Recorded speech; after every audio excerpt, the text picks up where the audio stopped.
اینک روزی دویمی من آغاز یافت بلوگی دویمی من برای شمایان کمتر تاریکن کمتر موندشتگی من که هر ساعت 6 خسته بودیم لیکن من خورسندیم روز چون که حاضی اکناتنی درگاه آمدیم خوجنده بالا تماشا کردیم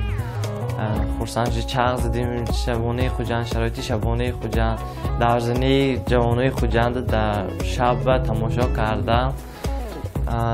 حاضر نکی الگه ساعت 6 بیدار بودم لیکن کمتر مونده شدم سحر ساعت 6 بود الگه تیاری هم به مکتب آغاز یافته بود استنافکه برفته اتوبوسی مکتب بشتیم بچه ها کتی اتوبوس بشتیم اکنون مکتب رفتیم مکتب در اندازکی همون بعد رزیوالکه از بس که همین کمتر باران برده بود سال پلشافکای پشته بودیم همین سبب رفته رزیوالکه بس انجامای سبک کرده سینف به در آمدیم شب بینم بچه ها خورسند که الگه همسینفی نوی ما آمد همه خاندان همه خورسند همه کتی سلام کردیم گپ زدیم کمتر درسامو آغاز یافت یکم ساعتی درسامو ما با خیمیه بود درسی خیمیه و لابراتوری برفتیم لابراتوری آموختیم در لابراتوری تمام شرایط های برای گذراندن تجربه های خیمیوی همش تیار بود خلط های سفیدی لابراتوری پشته همراهی آموزگاری فنی خیمیه همو لابراتوری کاری تجربه یعنی کاری لابراتوری گذراندیم پس از تمامی کار لابراتوری با معلم خیر و خوش کرده و درسی دویم تیاری را آغاز کردیم وقتی که درسی دویم ما آغاز شد درسی دویم ما تاریخ بود و معلم تاریخ ما آمدن سینفی تاریخ برفتیم در سینفی تاریخ علاقه همچون یک آثارخانه سینفی تاریخ آماده کرده شده بود هم سینفی تاریخ به علاقه کوزه های قدیمه کتاب های قدیمه پاپیروس بمانندی و همین بمانند با دیگر خیلی چیزهای قدیمی ترین آورده شده بود آموختیم درس گذاشتیم همراهی معلم موضوع به جواب دادیم سوال جواب کردیم مستحکم کنی کرده بهاهای خودمون گرفتیم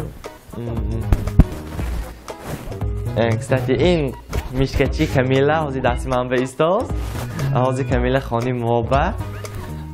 و دوامی کارا ما هم خیلی درسای خونده گشتیم الکه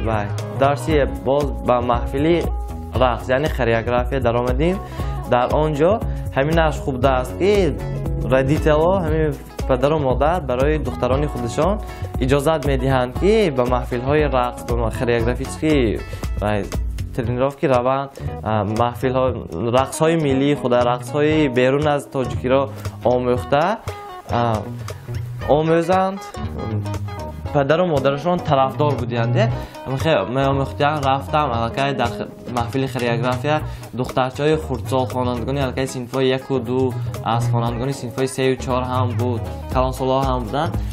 همه آنها یک جای همچون دوست و برادر محفل گذرانده رقص یاد می‌گرفتند رقص های ملی رقص های ترکی و رقص های کافکزی را آموخته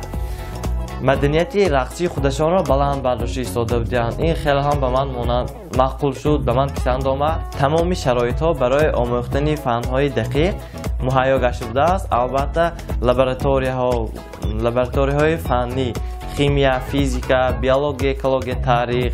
و مانند اینها باز دیگر لابراتوری ها بودند در آنجا تجربه های گذرانیده موضوع های همین روزه را آموخته دقیق‌تر یاد گرفتیم خیلی کمتر پس میزنم مادرم زنگ ایستادن از ناحیه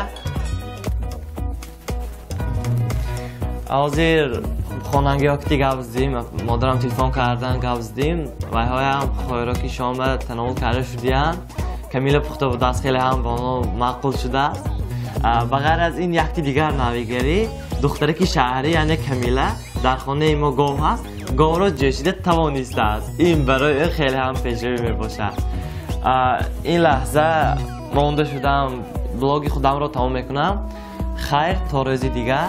البته پگاهی با بلاگ خودم را دوام میدهم